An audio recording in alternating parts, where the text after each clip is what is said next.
Hey guys, welcome back to my channel. Thanks for watching. Thanks for subscribing. Happy Wednesday. So today's Wednesday box is going to be a lidded box for my little pocket letter row. And that's going to be our yellow book lidded box template. You can find all three of my books on Amazon. The links are in the description box. Alright, so here's a fresh page. So I want to have a box with a lid as a presentation. My side here is going to have some ribbon and stuff on there, so hopefully I can account for that. If not, I can always fold it over because I want to use 8.5 by 11 because that's what I have in the 110-pound weight. So let's see what we can get. All right, so this measurement is already 8 3/4 by 4. All right, so 8 3/4 by 4. So that leaves me 8 3/4, 2 1/4. Okay, that's fine. All right, so I'm going to do mine by 1. So 1, 1, 1, 1, because that's how deep I want my box. I am going to put it at 1 inch in case I want to put like shreddies or something in there. I don't know.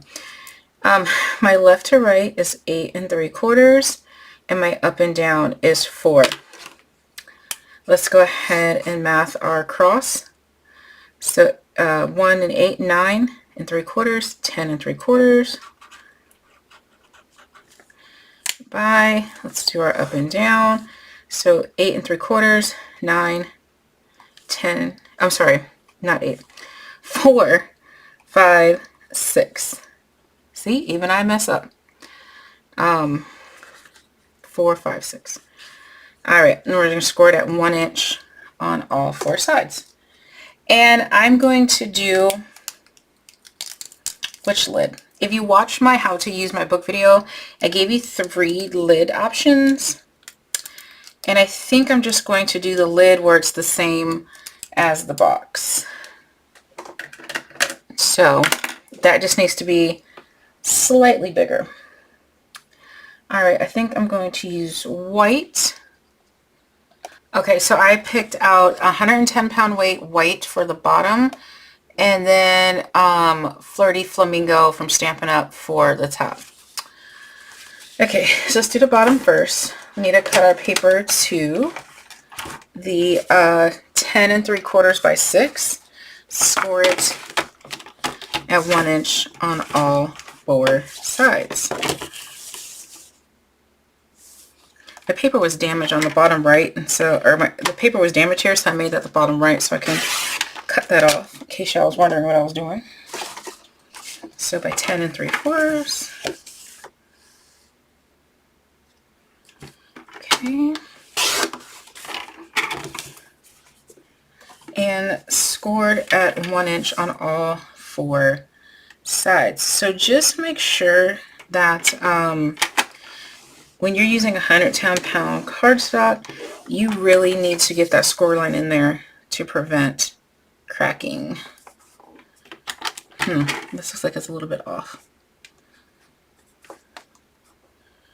Okay, so 1 inch, 1 inch, rotate, 1 inch, rotate, and 1 inch. Okay, so while I have my board out, I'm going to go ahead and do this piece of paper, and it's going to be basically the same measurement. It's just going to be 6 and a little tick mark by 10 3/4 and a little tick mark, just to make it slightly bigger than the bottom. And we're going to go ahead and score that on all 4 sides. I need to change my blade, but I already packed them. So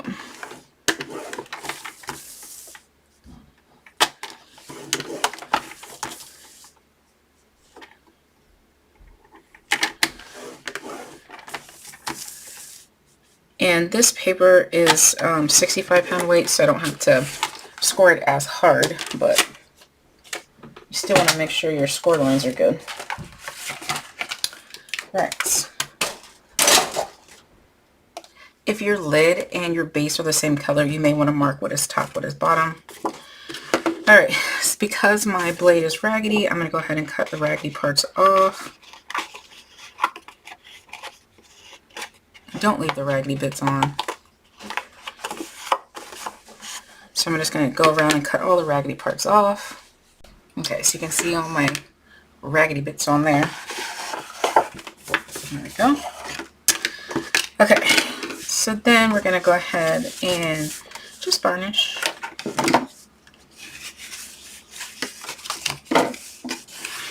That's just making the crease, you know, nice and crisp.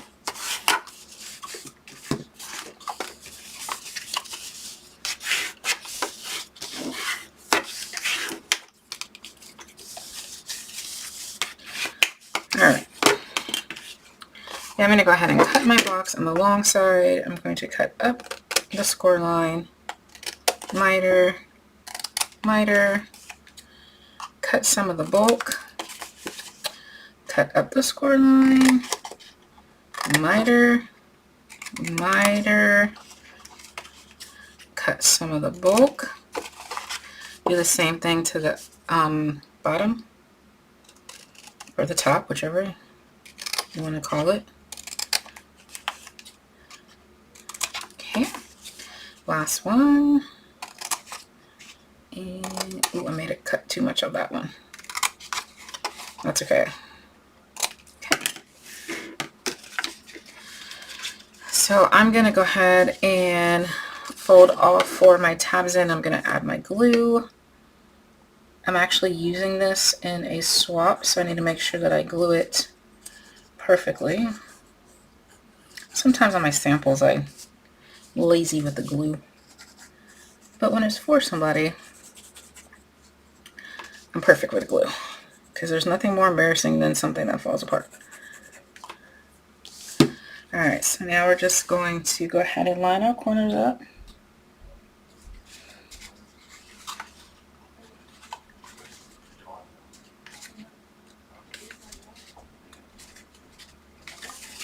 Okay. Okay, and the next side.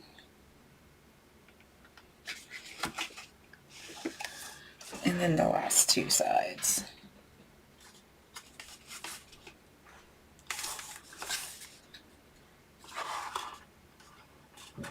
Okay, so your bottom tray is done. Perfect. Alright, now we're going to go ahead and work our top tray. Oh my gosh, raggedy bits. Okay, so for my top tray, I'm going to work on the short side. It really doesn't matter which side you cut your tabs, just as long as you do. I just prefer to do my lids on the short side and my bottoms on the long side. That's what I do, just because I feel like it reinforces the corner, because then you have a tab. I'll show you what I mean in a minute. Let's do the same. You're going to cut out that score line, miter, miter, cut off the bulk. I'm going to miter that just a little better. Basically what you're mitering for is to cut off this little kind of corner here and here. You're really not worried about the bottom of the tab, it's just that there. So that way you don't have this.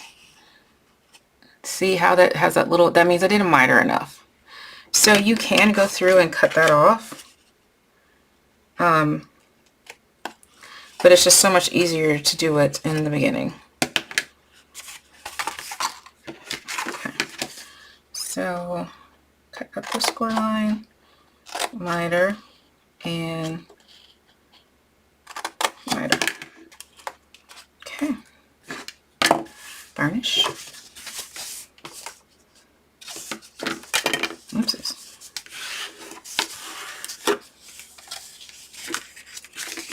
Make sure you get these lines really well creased. That's what makes a beautiful box, creasing your lines.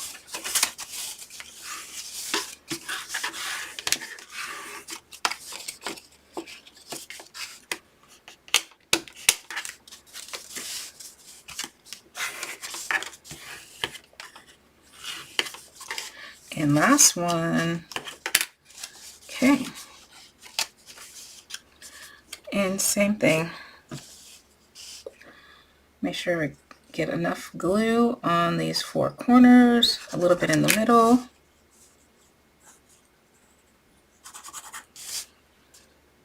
See, this one I didn't cut the bulk, which whatever. Doesn't matter at all.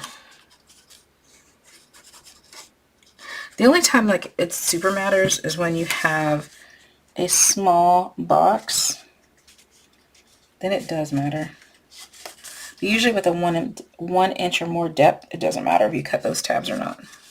Cut the bulk off the tabs. Okay. Line that up. Line that up. And you're done. I'm going to let that dry for a second while I throw away these little pieces. My trash can is full. Okay.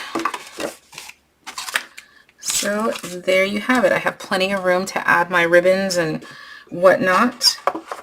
And then we're just going to go ahead and make sure our box works.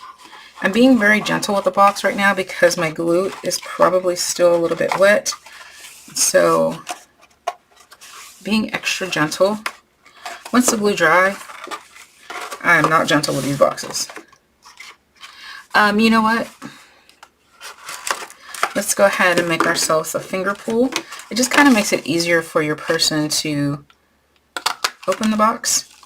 Oh, the thing I was going to say about the tabs, the reason why I do it opposite sides is so when you close your box, you have tabs here on the short side, and then you have tabs here on the long side. That's how I was taught. The logic behind that is that it cuts down the bulk, so you don't have tab against tab, which adds a little bit of a bulk, and that can affect how the box opens and closes. You know, that's what I was taught. That was the logic I was taught. I don't know if it's right or not, but that's what I learned. So anyway, so I made my little pools, so now it's just easier to remove the box. So there we are. Thanks for watching, guys. Bye.